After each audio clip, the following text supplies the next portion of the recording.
Hi and welcome. My name is Meredith and I am the Sea Witch, your guide through the myths, mysteries, and magic of water. Today we'll be exploring Conchomancy, or divination with seashells. Shells have been used as oracles in different parts of the world, mostly Asia and Africa. Probably the best and most structured example being the diloggun, which originated in West Africa in the Yoruba religion. It was performed using 16 consecrated cowrie shells, which served as the medium of communication between the orishas, or the divine beings, and human beings. The diviner was called an olorisha and would cast the 16 cowries in front of a shrine that was dedicated to the orisha being consulted for the reading. Then the pattern of shells that landed open, mouth up, versus closed, mouth down, was counted and would produce one of 16 odus, or signs. Each sign was associated with a body of Yoruba teachings, myths, stories, proverbs, taboos, things like that. So the diviner would need to be very well versed in this corpus, as that's how the interpretations were made. So the actual practice of real diloggun is restricted to initiated priests. However, you could certainly create your own system which is inspired by the diloggun, especially if this is part of your ancestry. So there is an example of a very old traditional system of conchomancy. Now let's take a look at a modern creation. This is called the Ocean Oracle and is created by Michelle Hansen, or Shelley as she is known. I actually got to meet her several years ago and we became friends and corresponded for a while. She even gifted me with several special seashells. So she is a great lady. This is a great system. It's very in-depth. It includes 200 seashells, a card for each, so many that they come in 4 separate little boxes. So the system includes those cards, the guidebook, of course, and these visual references, which include the page number in the guidebook where the shell can be found. And they are in different categories regarding how she arrived at their meanings based on different things, like their name and appearance, or purely through intuition, or through their interactions with humans, etc. So obviously you can't really shuffle and use a 200 card deck the way you would most oracle decks, so this works a little bit differently. And of course the guidebook goes into some more detail for how to do readings, but essentially you look at the visual guides and you determine which shells give you some kind of reaction, not just the ones you're attracted to, but it matters if you like them or if you dislike them, if they produce a particularly negative reaction in you, and those shells make up the reading. There is also this book on her website, which is linked in the description below, and this is not a paid promotion or anything like that, just a personal recommendation. But in addition to the complete oracle system, you can get this additional book, which includes more information and stories about particular shells. There's also a full certification course you can take, which actually I was taking for a while, again many years ago. Unfortunately life got in the way, so I only got about halfway through. But I suppose it's just as well, actually, because I started to be able to intuit and determine my own meanings for the shells. However, of course, this is still a great system to study as a foundation for doing just that. But of course, I did also come across shells in the Ocean Oracle where the meaning that Shelley gave didn't exactly resonate with me very much. There were some that I kind of strongly disagreed with. But that's to be expected. That's how a lot of these kind of systems and divinatory tools work. They're going to mean different things for different people. For example, let's take a look at a few specific shells. We'll begin with this one, the lovely pink mouth murex, which gets its name from this lovely pink aperture or opening. I love this shell. This is one of my favorite shells right now, one that I'm working with. And we will actually discuss, this is a shell ally for me right now, and we will discuss shell allies and healing with shells in future videos. But I love the look of it, I love the shape, I love these ruffles. And this is a shell that I definitely felt differently about the meaning than Shelley does. Let me just read to you from the guidebook how she interprets the pink mouth murex. So the meaning issues that stem from childhood, subconscious childhood beliefs impacting life choices. And elaborating on that, the explanation is the female of this species travel into deep water to lay eggs in communal masses. Each female is capable of producing many egg capsules. It is not unusual for a female to become trapped among the cumulative millions of eggs in this mass and die. This represents the stranglehold that beliefs formulated in childhood can have on our lives. Now for that one, for me personally, learning that fact, that the mother lays all those eggs and can get trapped and die in them, that tells me that rather than the stranglehold that beliefs formulated in childhood can have on our lives, it is more about the stranglehold that motherhood has on women, or can have on women. I can certainly relate with the feeling of drowning in my offspring.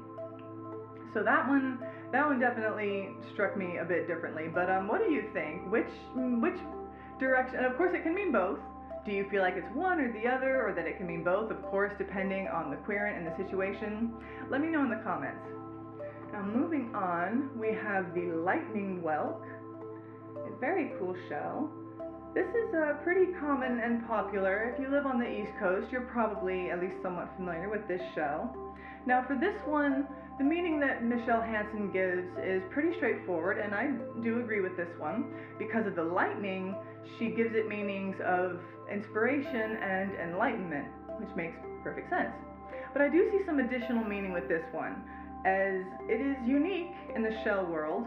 Most univalves spiral clockwise and open on the right. Their aperture is on the right side. However, the lightning whelk spirals counterclockwise and its opening is on the left. So here I see some meanings of rarity, uniqueness, a sense of other. I feel like this shell would apply to people who don't really feel like they belong anywhere. But if there's a place in nature for a rebel like the lightning whelk, there is a place for everyone. Now, last but not least, we have the humble Scotch bonnet, which is so named because of its resemblance to a tam o' shanter, which is a traditional Scottish cap. The resemblance to the cap, the shape, is somewhat vague.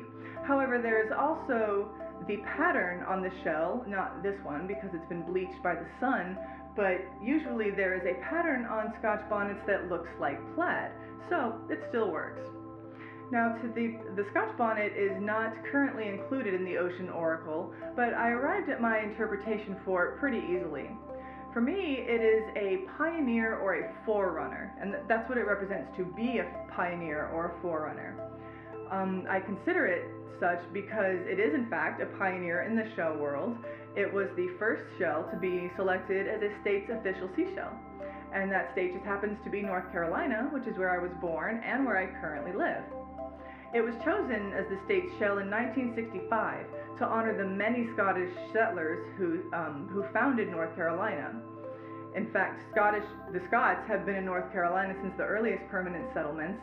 It was estimated by 1780 that some 20,000 Highlanders had migrated to North Carolina, mostly settling in the Upper Cape Fear region. So because of this, especially for myself personally, and others either from North Carolina and or of Scottish descent, I give this meanings of ancestry, descent, and inheritance.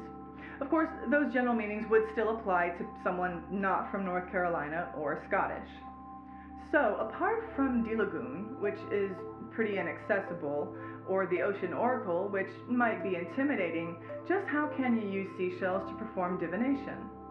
You could create a shell oracle bag, in which you simply take a bag and several different small seashells, giving a different meaning to each one, and you place them all in the bag, and much as you would with the runes, if you're familiar with using the runes, you pull out either one shell for a simple message or quick guidance, or you pull out a small handful and drop them and see what comes up, what they mean, how their meanings interact with each other, or how they landed relative to each other, things like that.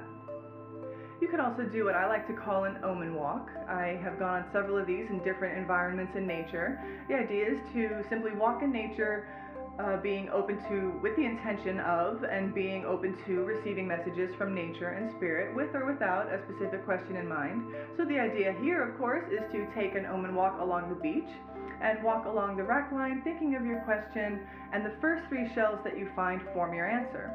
Or the one shell, if you happen to find only one. You might find some other objects too that are not seashells but that still can carry meanings and messages from the sea. You might find coral, or a horseshoe crab, or a sand dollar, or what is commonly called a mermaid's purse, one of these weird little things that is actually a skate egg sac. You might find all kinds of interesting treasures along the beach. It's a great place to go for insight and messages. And this is best performed ideally during the new or the full moon. And speaking of the moon, you could also create something that I call simply a moon phase shell wheel. So for this, I like to use this simple decorative tray that I spray painted black. Now you don't have to use something like this. You could just do this on any surface. And what you do is you place one shell at each quarter around the wheel. You can use a different shell for each quarter, or you can use all the same shells. I am using moon snail shells appropriately. So you begin in the north with the new moon, the east for the waxing moon, the south for the full moon, and the west for the waning moon. Now at this point you have a couple of different options. The first is to use a pendulum, ideally one that is made from a shell. Here is one that I made. This is a lettered olive that I found a long time ago, and that has that the hole in the top with the spiral on the inside. It is perfect for a pendant or a pendulum. So the idea is to hold the pendulum in the center and think of your question or ask your question aloud. And the pendulum will swing towards whichever shell or phase has your answer. Or you could use what I call an answer shell, again using a lovely lettered olive. And this works, it's a little bit like the planchette of a Ouija board. So you just kind of begin by moving it around a couple times to get the energy moving. And then you work your way slowly clockwise around the wheel. Might have to do it a couple of times. And when you feel a tug or a tingle or anything else that indicates you've landed in the right spot, you stop, and that phase that you land on or closest to tells you in a word what you need to do. Either initiate for the new moon, or refine for the waxing, manifest for the full moon, or release for the waning moon. So there you have it, everything you need to know to start practicing Conchomancy. I would love to know if there are any other methods or ideas that you come up with, or if there are any shells that do already have specific meanings for you. Let me know in the comments. Thank you so much for watching. See you next time.